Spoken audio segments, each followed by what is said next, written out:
the U.S. approval of labor unions is at its highest point since what's that date? 1965.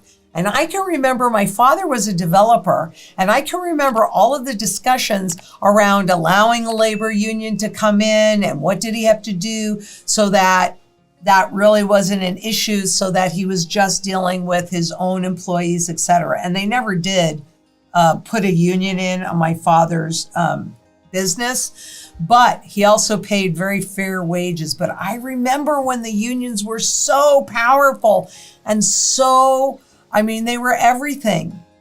And then, of course, that has waned over the years as we went from workers being the most important to the new system that made corporations and profits the most important. But now what do we have? We have the labor unions at the highest point since 1965 when we were making the last shift. And you can see it. And historically, going back to before 1940, they were only a little bit higher than that at the highest points. So you can see that things are shifting.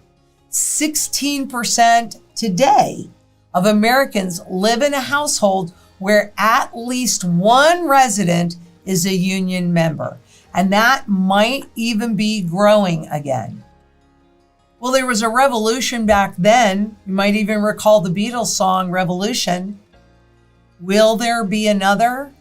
Personally, I think yes. And personally, this to me is a pattern shift showing that may have already begun, because America is barreling toward a summer of strikes. The labor movement is emboldened and ready to test its clout. This will be the biggest moment of striking really since the 1970s, said labor historian, blah, blah, blah, who directs. Okay, so this will be the biggest moment of striking really since the 1970s. I think that's really telling. You see these repeatable patterns because worker unrest and currency resets in the 70s were paralleling today. And even if you go back to the 30s and the 40s, you see a lot of parallels. And when we've talked about it, so look at this. This is referencing the 80s, which was the beginning of the full transition. This is referencing the 70s. This is referencing the 60s. Did you see that in between? No, you didn't. But you're seeing it more and more and more. And this is key because this is something that always happens when we transition into a new currency. The number of workers on strike could eclipse recent years. Well, here's 2019. So you remember how there was this rise globally of discontent and people more and more were protesting. And all of a sudden then, what happened? Well, the pandemic happened. And that was, the whole world shut down and that quashed all of those protests. But they started rising again. And look at where we are in 2023. I'm telling you, this is making a huge difference.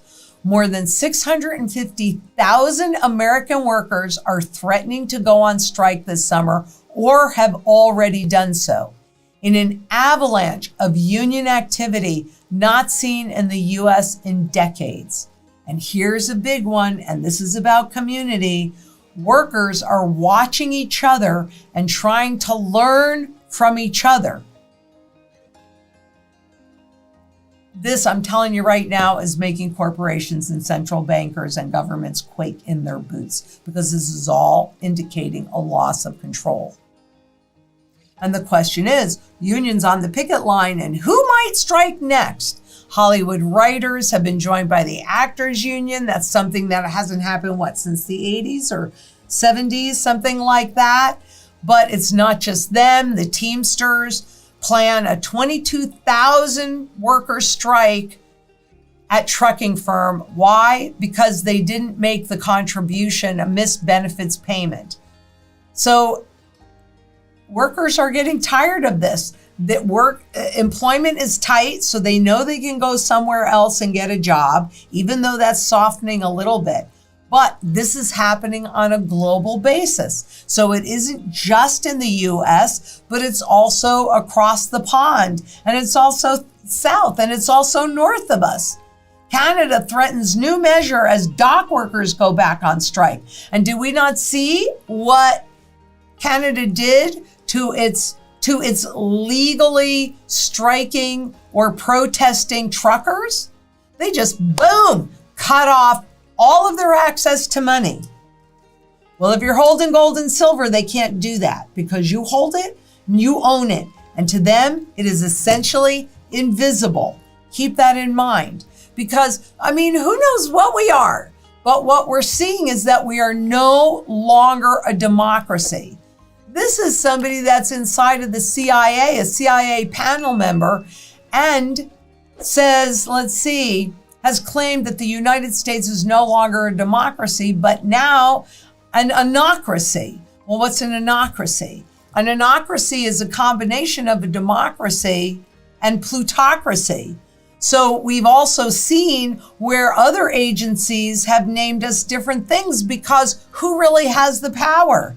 Is it the people? Is it the public? Is it the ones of us that there are more of us than them? No, it's the elites that control the everything and make all the rules. But then we're tired of it. If you were an analyst in a foreign country looking at events in America, the same way you'd look at events in Ukraine or the Ivory Coast or Venezuela, you would go down a checklist assessing each of the conditions that make civil war likely. And what you would find is that the United States, a democracy founded more than 2 centuries ago, has entered a very dangerous territory.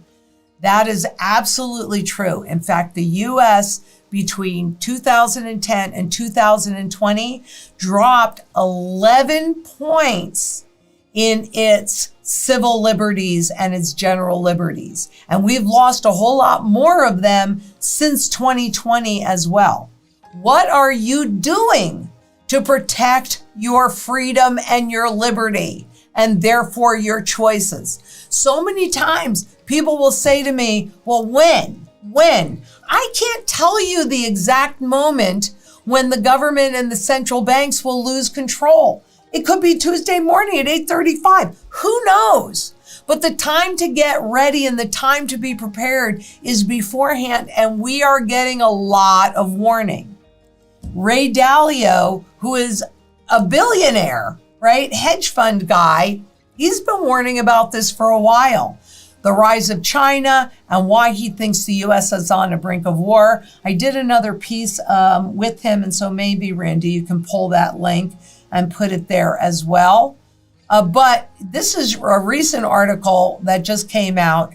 A few years ago, I saw 3 big things happening that hadn't happened in my lifetime, but had happened in the 1930 to 1945 period. What was happening in the 1930 to 1945 period? We were transitioning into a new monetary system backed by the US dollar at Bretton Woods that agreed to hold the dollar's value at $35 to an ounce of gold. That's what was happening. Well, we're shifting again. But wouldn't it have been better if you were one of the elites that understood that you could still accumulate gold, right? To protect your purchasing power and protect your freedoms. But what are those 3 things? Number 1, the largest amounts of debt, the fastest rates of debt growth, and the greatest amounts of central bank printing of money and buying of debt since 30 to 45. The biggest gaps in wealth, income, values, and the greatest amounts of populism since 1930 to 1945. And we've seen the populism particularly in a lot of the voting, right, in different countries. In the US, Donald Trump was voted in Italy. So we've seen it all over the world. And number 3, the greatest international great powers conflict most importantly today, between the US and China. But what was happening in 30 to 45? Oh, gee, how about World War II?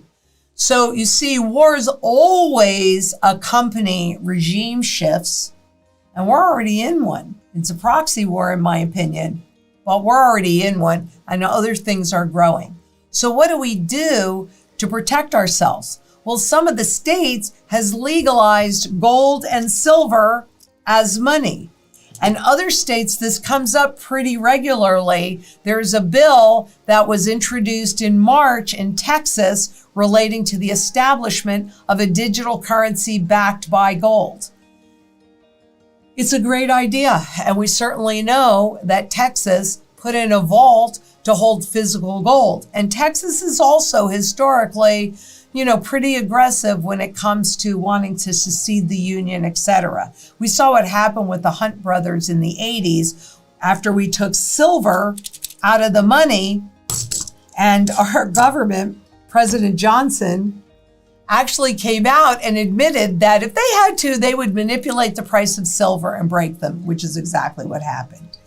So a lot of this talk is going around, but not much really happens once it's introduced.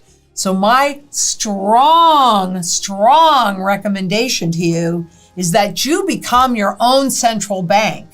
You create that act, but you don't need a government or a central bank dictating what you hold if you hold sound money, gold, and silver.